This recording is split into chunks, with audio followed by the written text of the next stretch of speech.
करो। मैं जाकिर शेख सर, श्री अमरनाथ विद्यालय कर्जत, तालुका कर्जत, जिला अहमदनगर। आज हम 10वीं का पूरक पठन क्रमांक 4 मन, जिनके कवि है विकास परिहार, इसके बारे में जानकारी लेंगे। मन आपको भी है, हम अध्यापकों को भी है, और जो पशु पक्षी है उनको भी है। हर एक के मन में अलग अलग तरह के विचार आते हैं, और उसी के बारे में लेखक तथा कवि हमें इस प्रस्तुत पद्य पाठ के माध्यम से क्या संदेश देना चाहते हैं, इस पूरक पठन में हम जानकारी लेंगे। इसका नाम है मन, पूरक पठन क्रमांक 4।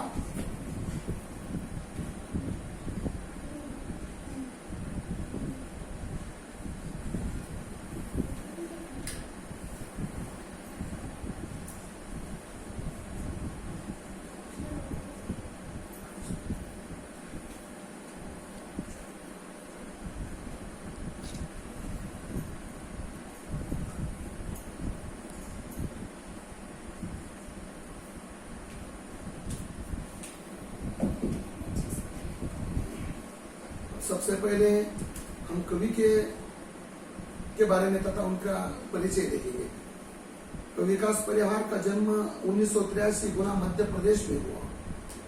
परिचय: विकास परिहार ने 2000 से 2006 तक भारतीय वायुसेना को अपनी सेवाएं दी।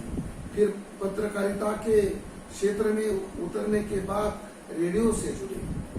साहित्य में विशेष रुचि होने के कारण आप नाट्य गतिविधियों से भी जुड़े हुए हैं। रुचि का मतलब है अवर। हाइकू, हाइकू यह जापान की लोकप्रिय काव्य विधा है। हाइकू विश्व की सबसे छोटी कविता कही जाती है। विश्व की, पूरी दुनिया की सबसे छोटी कविता हाइकू, और उसे हाइकू कहते हैं। 5वें दशक से हिंदी साहित्य ने हाइकू को खुले मन से स्वीकार किया है। हाइकू कविता 5 + 7 + 5 = 17 वर्ण के ढांचे में लिखी जाती है। देखो 5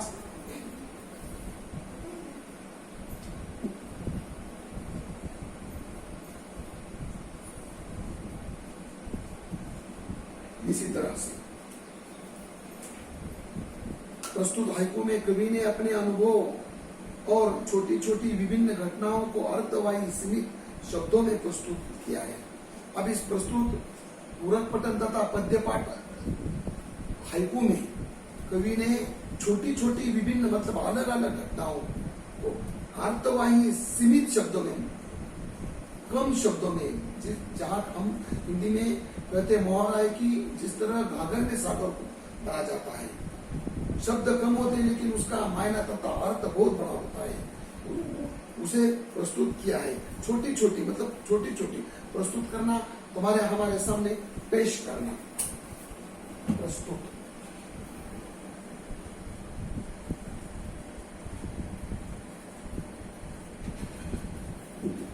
देखो,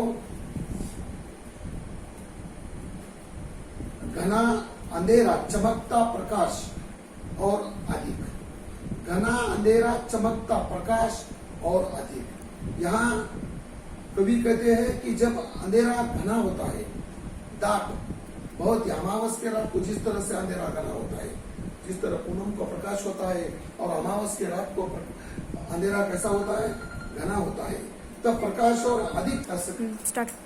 हाँ, जब जितना घना अंधेरा होता है, प्रकाश उतना उजागर देता है हमें।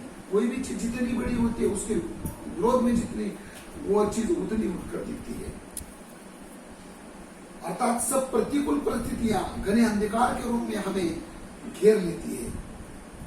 जब तुम हम पर बुरा वक्त आता है तो चारों ओर से हम परेशान में आ जाते हैं, लेकिन कभी कहते हैं हमें उसे घबराने की जरूरत नहीं है। कोई भी समस्या आती है, कोई भी मुसीबत आती है, तो उसे हमें डट कर लड़ना चाहिए, उसका मुकाबला करना चाहिए।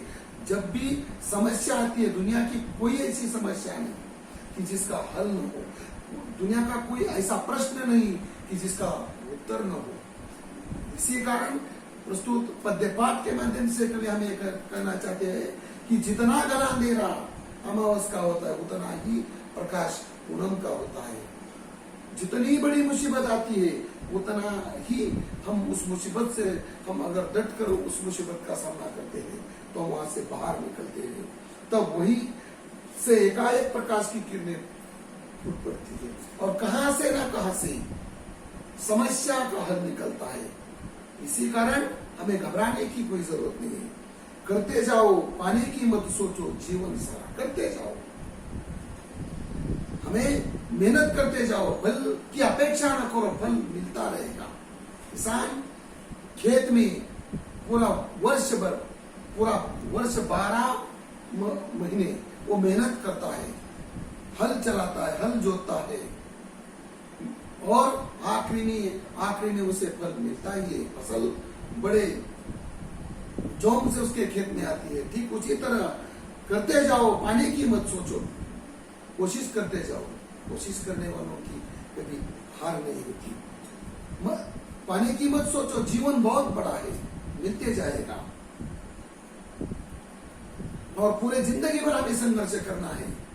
कामयाबी तो हमारे कदमों में आकर गिरेगी। जीवन नैया मजेदार में डोले, संभाले कौन। जीवन रूपी ये जो नैया है हमारी, संसार रूपी सागर में डगमगाती है कभी कभी। मतलब जिस तरह से समंदर तथा तालाब में नैया चलती है, तूफान आता है, बवंडर आता है, वहां नैया डगमगाती है। लेकिन जो नाव चलाता है, नाव हाँकता है, वो कभी घबराता नहीं। उसे मालूम है कोशिश करने के बाद कभी ना कभी तो वह कगार तथा किनारे तक पहुंचने वाला है। ठीक उसी तरह संसार में, हमारे जीवन में अनेक मुसीबतें आने वाली है। हमें उसे घबराने की जरूरत नहीं, उसका मुकाबला डटकर करना है। कोई ना कोई तो सामान्य जरूर आएगा और अगर कोई नहीं भी आता तो हमें उसे पार करना है। इस नैया को तीर किनारे कगार तक लेकर जाना है, प्रयास करना है, कोशिश करना है। कोशिश करने वालों की हार नहीं होती। तो आगे रंग बिरंगी रंग संग लेकर आया फागुन। फागुन का महीना अपने संग बसंत के विविध रंग लेकर आया है, आता है। यह समय उल्लास और उमंग का समय, खुशी का है। चारों तरफ माहौल सुहाना होता है बहुत ही। तो हम सभी को कुछ समय के लिए चिंता और परेशानियों को भूलकर बसंत ऋतु का आनंद लेना चाहिए। सब समस्या, सब दुख दर्द को छोड़ देना है हमें। और आज ये सावन का महीना, फागुन का महीना जो लेकर आया, मौसम लेकर आया है, रंग बिरंगी मौसम लेकर, उसका आनंद हमें लेना है। हमें डगमगाना नहीं है। जो भी मुसीबत है, जो समस्या है, उसको लेकर नहीं चलना, भूल जाना चाहिए और आगे बढ़ना है। कांटों के बीच खिलखिलाता फूल देता प्रेरणा। देखो, आपने गुलाब का फूल देखा है, उसके चारों ओर कांटे होते हैं। अगर उसे हम तोड़ना चाहते हैं, अगर उसे छूना चाहते हैं, तो हमें कांटे दर्द देते हैं। लेकिन हम उसे घबराते हैं क्या? नहीं, हम उसे तोड़ने की कोशिश करते हैं, उसकी खुशबू लेते हैं, उसकी महक लेते हैं और वो फूल कभी रोता नहीं, वो कांटों के बीच में खिलता है। ठीक उस फूल से हमें प्रेरणा लेना है, उसे संदेश लेना है कि वो कांटों में रहकर भी किस तरह खिलता है। ठीक उसी तरह कितनी मुसीबत क्यों न हम पर आए, हमें घबराने की जरूरत नहीं, परेशानी से घबराने की जरूरत नहीं। अपना काम करते जाना है। भीतरी कुंठा आंखों के द्वार से आई बाहर। भीतरी मतलब अंदर की। जब नेत्रों से आंसू बहते हैं तो यह मानना चाहिए कि मन की कुंठा नैनों की द्वार से बाहर आई है। जब आंखों से आंसू आते हैं मन में, तो हमारे दबन होती है, जो दुख होता है, जो दर्द होता है, इन आंसुओं के माध्यम से वो बाहर जा रहा है। और उसके बाद हम फिर एक नई दुनिया, एक नई चेतना, नई उम्मीद लेकर हमें आगे बढ़ना है। हमें रुकना नहीं है, उन आंसुओं को लेकर नहीं बैठना है, उन आंसुओं को पहुंचना है और हमें लड़ना है। मन की पीड़ा छाई बन बादल बरसी आंखें। बगा देखो यहाँ, मन की पीड़ा छाई बन बादल बरसी आंखों से। यहाँ कवि कहते हैं कि जब प्रत्येक मनुष्य के जीवन में अनेक परेशानी चिंताएं आती है, अप्रिय प्रसंग आते हैं, ऐसे में जीवन हमें डट कर लड़ना है। हमें मन की जो भी पीड़ा है उसे लेकर चलना है।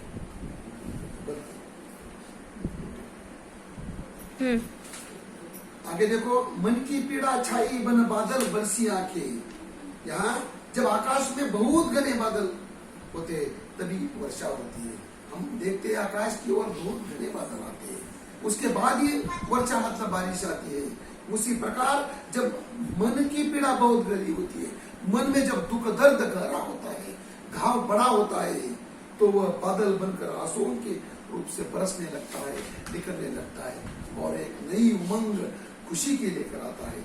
लगा चलती 7 पटरियां रेल की फिर भी मौन, चलती 7 रेल की पटरियां अनंत काल से साथ चल रही है। रेल की पटरियां, आपने रेल को देखा है? रेल मोटर बस को देखा है, रेल को देखा है। रेल की पटरी 100-150 डिब्बे होते हैं, नीचे उसकी पटरियों पर उसके चाक होते हैं, इधर पटरी इधर, दोनों दौर से चलता है। वो एक साथ चलती है। जिंदगी का सफर कई दिनों से चलती आ रही है और चलती रहेगी, लेकिन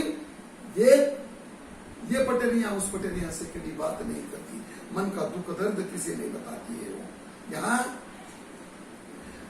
परंतु सदा वे मौन रहती है, एक दूसरे से कभी बात नहीं करती, मौन रहती है, किसी कुछ कभी बात नहीं करती हो। सितारे छिपे बादलों की ओट में सुना आकाश, सितारे का श्रृंगार है। सितारे आकाश में टिमटिमाने वाले तारे, चमचमाने झिलमिल करने वाले तारे, वे आकाश की शोभा बढ़ाते हैं। आकाश की शोभा कौन बढ़ाता है? आकाश की शोभा वो झिलमिला चमचमाने वाले, टिमटिमाने वाले तारे बढ़ाते। जैसे ही सितारे बादलों की ओट में छुप जाते हैं, आकाश सोना हो जाता है। वो छुप जाते, आकाश हमें सोना सोना सा नजर आता है, ठीक है? लेकिन आकाश कभी मायूस नहीं होता, नाराज नहीं होता। उसे मालूम है फिर सितारे आने वाले हैं, ये आकाश, ये मेरा अंगन फिर खिलने वाला है, ठीक है? इसी प्रकार कुछ लोग हमारे जीवन में अत्यंत महत्वपूर्ण होते, सितारों की तरह। उनके चले जाने पर भी, उन्मुख हो जाने पर मानो हमारा जीवन निरर्थक हो जाता है। हम ये सोचते हैं कि हमारे जीवन में कोई महत्वपूर्ण व्यक्ति चला जाता है तो हम मन ही मन ये सोचते हैं कि खत्म हो गया, मेरा जीवन खत्म हो गया, हमारा जीवन खत्म हो गया। लेकिन नहीं, फिर ईश्वर अल्लाह भगवान आपके जीवन में, हमारे जीवन में नए सितारे लाने वाले, चमचमाने वाले। तुमने दिए जिन गीतों के स्वर हुए अमर। कवि कहते हैं कि कवि के अंदर अनोख की सामर्थ्य होती है, सामर्थ्य ताकत होती है। वह जिन गीतों को स्वर देता है वे अमर हो जाते हैं। इसी प्रकार कवि अपनी रचनाओं के द्वारा समाज में परिवर्तन ला सकता है। कवि अपने विचारों से, अपने लेखनी से, अपने कलम से समाज में परिवर्तन लाने की ताकत रखता है। ऐसा कहा जाता है कि जहां न पहुंचे रवि वहां पहुंचे कवि। कवि की ताकत उनकी लेखनी में, उनके कलम तथा कागज और कलम में इतनी ताकत होती है कि जहां रवि मतलब जहां सूरज की किरणें नहीं पहुंचती वहां कवि पहुंचता है। इस बात को हमें ध्यान में रखना है। जहां न पहुंचे रवि वहां पहुंचे कवि। इस बात को हमें ध्यान में रखना है कि जहां सूरज की किरणें नहीं पहुंचती वहां कवि पहुंचता है। और आखिरी, सागर में भी रहकर मछली प्यासी ही रही, सागर में भी रहकर मछली प्यासी रही। सारा समंदर उसके पास है लेकिन वो प्यासी रही। अपने प्यास लगती है तो पानी नहीं पी सकती है। सागर में भी अथांग जल राशि होती है, परंतु पानी कैसा होता है? खारा पानी होने के कारण इतना जल राशि, इतना पानी होकर भी मछली पानी पी नहीं सकती। उसी प्रकार व्यक्ति कितना भी बड़ा और धनवान क्यों न हो, यदि वह जरूरतमंद के काम नहीं आ सकता तो उसका बड़प्पन व्यर्थ है। जिस तरह इतना बड़ा अथांग सागर होता है, बहुत बड़ा सागर होता है, और अंदर की मछलियां पानी पी नहीं सकती। सागर में लेकर भी मछली प्यासी है, मतलब इतना बड़े जलराशि रहकर भी मछली पानी पी नहीं सकती क्योंकि वो पूरा पानी खा रहा है। ठीक उसी तरह इंसान के पास कितनी बड़ी धनराशि, पैसा, संपत्ति, सोना चांदी क्यों न हो, अगर वो दूसरों के काम नहीं आता, एक इंसान दूसरे इंसान के काम नहीं आता, तो उसकी संपत्ति, उसका पैसा, उसका सोना, उसका चांदी और उसका जीवन भी निरर्थक है। इसी तरह से प्रस्तुत मन पद्य पाठ के माध्यम से विकास परिवार हमें यह संदेश देना चाहता है कि मनुष्य का जीवन, इंसान का जीवन जब काम आएगा, जब एक इंसान दूसरे इंसान के काम आ जाएगा। मराठी कवि, मराठी संत है, आपने सुना होगा जिनका नाम श्री संत कैकाडी महाराज है। वो क्या कहते हैं कि एक इंसान माणसाने माणसाच्या कामाला आला पाहिजे, एक इंसान ने दूसरे इंसान को मदद करना चाहिए। जब एक इंसान को दुख दर्द होता है तो दूसरों को भी दुख दर्द होना चाहिए। मोहम्मद पैगंबर संत होकर गए, उन्होंने भी कहा है अगर आपका पड़ोसी भूखा है और आप अलग अलग तरह की चीजें खाते हो तो उस खाने में कोई मजा नहीं। इसलिए संत गाडगे बाबा भी कहते हैं भूखों की प्यास बुझाओ, भूखों की भूख भगाओ, प्यासों की प्यास बुझाओ और जो बीमार है उनकी मदद होती। उसी तरह यहाँ विकास परिवार जी प्रस्तुत पद्य पाठ मन के माध्यम से हमारे मन को छूकर इस पद्य पाठ के माध्यम से संदेश देना चाहते हैं कि इंसान ने दूसरे इंसान के काम आना चाहिए। ठीक, अगर वो काम आता है तो वो इंसान कहलाता है, अन्यथा उसका जीवन व्यर्थ है, वो इंसानियत उसकी व्यर्थ है।